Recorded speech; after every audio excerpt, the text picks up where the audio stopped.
After a day filled with crashes, part of the intersection behind me has been barreled off. That's in anticipation of a more permanent change. We're tracking the investigation into a shooting that put a nearby school in Lexington on heightened alert. The county clerk in Casey County says he is also prepared to go to jail over the marriage license issue. Tracking, alerting, protecting. This is WKYT News at 6. Good evening. Changes will be made after a string of crashes at a newly opened Lexington intersection. We first told you about the problem at Citation Boulevard and Greendale Road last night at 11. There have been at least 5 crashes there since the new section of Citation opened on Monday afternoon. WKYT's Victor Puente shows us how it will be made safer in our top story at 6. Before this intersection had opened, city leaders say there were concerns about the lack of a traffic light. Residents, have been very loud in requesting this light. We've been trying for some time now to get the light, even before the road opened. A spokesperson for the Transportation Cabinet said their traffic projections indicated there was no need for a signal at this intersection. I'm curious when that study was. I feel like I've lived here a little over a year, and I believe that there's a significant amount of traffic. So the road opened on Monday, and after 2 days and multiple crashes, there are plans for a traffic light. Because public safety is our #1 concern, that's foremost, and we want to make sure that we can do whatever we can to ensure the public safety. Because the roads are maintained by the state, the city couldn't make that change, although they had officers at the intersection to try to slow drivers down. This morning, the Transportation Cabinet said they had heard those concerns.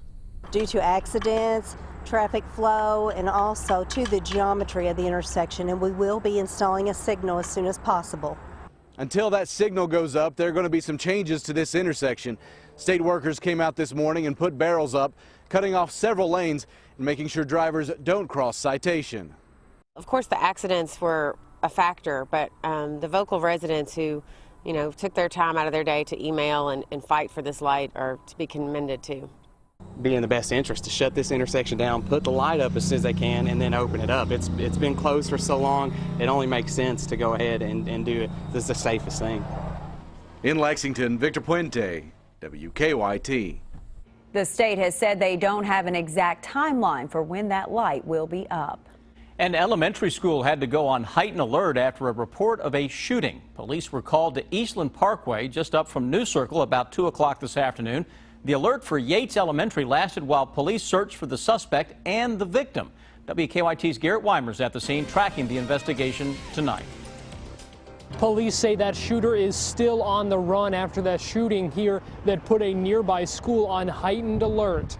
Police say they were called to the Parkway Center Plaza around 2:15. Witnesses said they heard shots and saw someone down in the parking lot. But when police got here, they say the victim was gone. Police tell us they haven't been able to get much information to help their investigation. The scene actually occurred outside of the store, so we really don't have much as far as witness information, which is why we're asking anybody with information to this incident to please give us a call. A school district spokesperson says Yates Elementary held its walkers and car riders and made parents come inside the school to pick them up. We're told buses were allowed to leave. In Lexington, Garrett Weimer, WKYT. And the heightened alert at Yates Elementary lasted about 45 minutes. Classmates will gather tonight to remember a teen who died after a car crash. Lincoln County High School senior Ricardo Nunez died from his injuries yesterday. He'd been in the hospital since the crash in Knoxville on Labor Day weekend. WKYT's Monique Blair is live at the Lincoln County High School football field with more on tonight's vigil. Monique? Well, Amber, in 1 hour, the life of 18-year-old Ricardo Nunez will be honored here on the Lincoln County High School football field. After 2 weeks of fighting for his life, Nunez died yesterday afternoon. We have really good kids here, and they're going to miss him. We're all going to miss him. On Labor Day, 18-year-old Ricardo Nunez was on his way home to Lincoln County from a weekend trip to Florida with 4 of his friends. Knoxville, Tennessee police say Nunez was sleeping in the backseat of a Toyota Camry that was heading east on I-640 when it ran off the road and hit a utility pole. Police say Nunez was thrown from the car. After spending 2 weeks in the hospital, Nunez died Tuesday afternoon. Nunez was a senior at Lincoln County High School, and for the past 2 weeks, students and and faculty have been committed to supporting the recovery of Nunez. Now they are focused on remembering the good student, athlete, and a man of character Nunez was. Well, he was kind of an all-American kid. Everyone liked Ricardo. He was easygoing, always laughing, always kind of a jokester, but a very, very likable young man. Now, Lincoln County High School officials had a crisis response team come in today to provide grief counseling and support services to the students. Reporting live in Lincoln County, Monique Blair, WKYT. Monique, thank you. Several fundraisers have been set up to raise money to help Nunez's family pay for funeral costs. A benefit concert will also be held next month.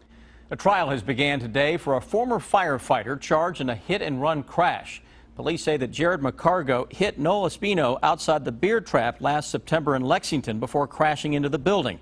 Espino suffered critical injuries and spent 16 weeks at UK Hospital. Espino is a National Guard soldier from Guam. He was in Lexington for training. Jury selection began this morning, followed by testimony. The trial is expected to wrap up tomorrow. A man accused in an arson and a robbery case made his first court appearance this afternoon. Adam Duff entered a not guilty plea, and a judge set his bond at $118,000. Police say Duff set a fire to a home where his girlfriend worked as a housekeeper last Friday. They say he was also involved in a robbery Sunday on Warfield Place, where a man was shot in the leg.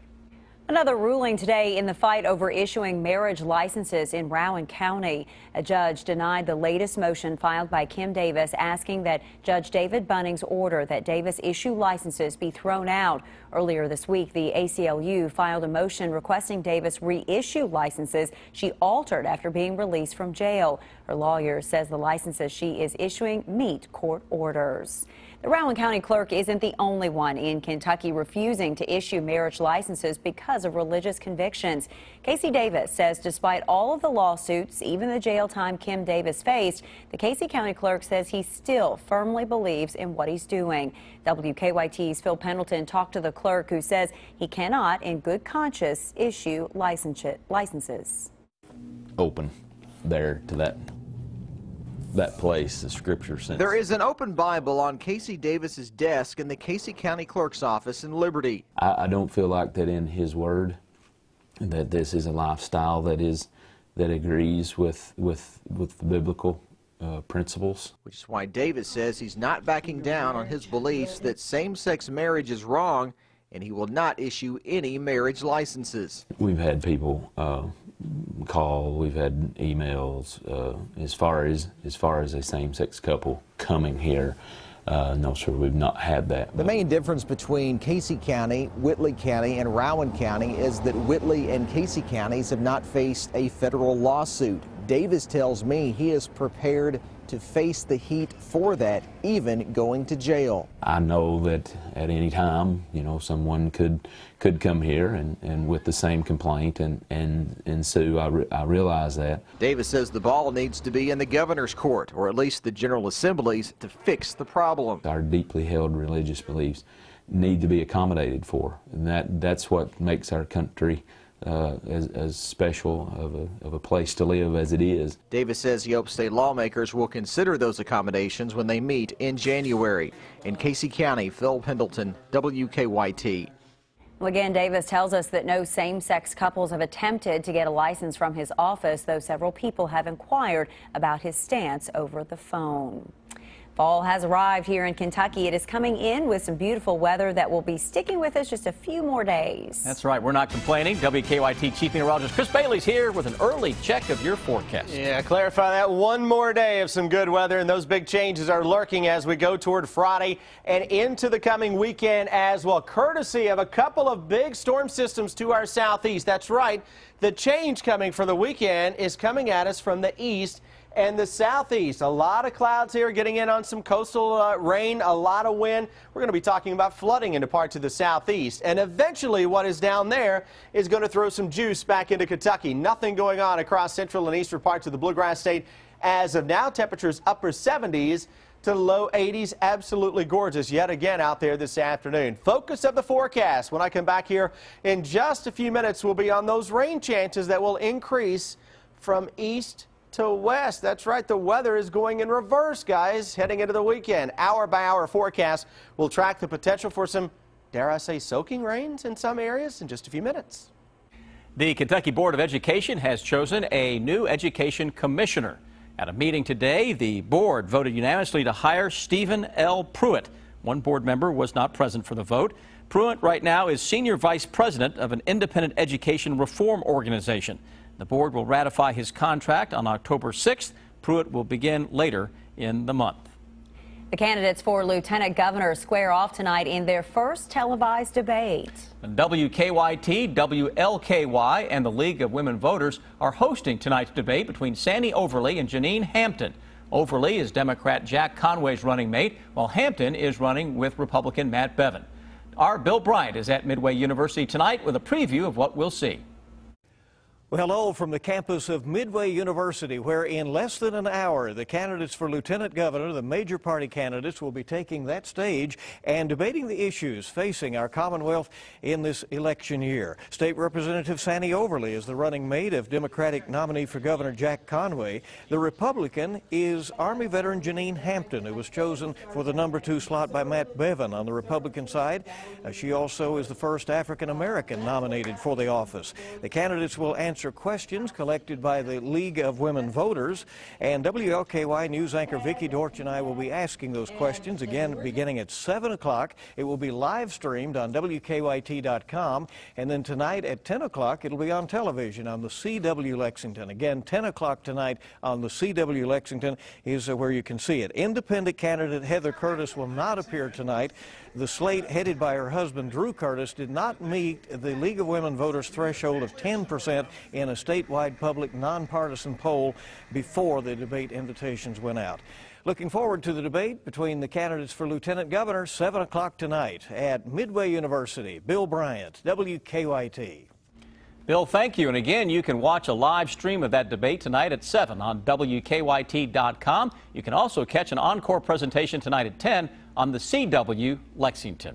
A scam alert tonight in eastern Kentucky. The city of Prestonsburg says someone has been calling people claiming to be with Attorney General Jack Conway's office. The caller asks for the person to send them a money card. If they refuse, the caller hangs up, calls back from a local number, pretends to be law enforcement, and threatens arrest. The city and the AG's office says the calls are fraudulent.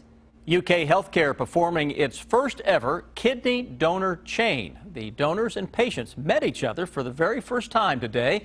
The chain works when a donor isn't a match for a loved one in need. And that donor agrees to donate to someone else if their loved one gets a kidney.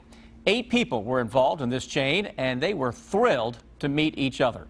We're going to continue our relationship and connection with each other by emails and talk, I'm sure, quite a bit in the next few days. This was the longest kidney donor chain ever performed in Kentucky. Most of the donors and patients are from Kentucky. 2, though, are from Indiana.